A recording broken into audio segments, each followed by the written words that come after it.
Pero paano yung anak ko, Maria? Anak? Huwag ka nang umasa sa wala, Amira. Huwag mong panghawakan ang mga salita ng isang sinungaling. Kami ang pakinggan mo dahil kami ang kakampi mo.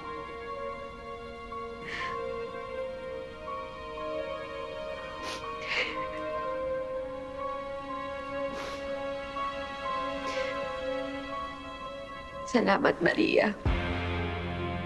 Hindi mo ako iniwan. Lagi kang dyan. Para hindi ako maligaw ng landas. Lagi mo akong kakampi, Amira. At itutuloy ko ang plano. Ang paghihiganti ko. Hindi ako titigil hanggat hindi masira ang buhay nila.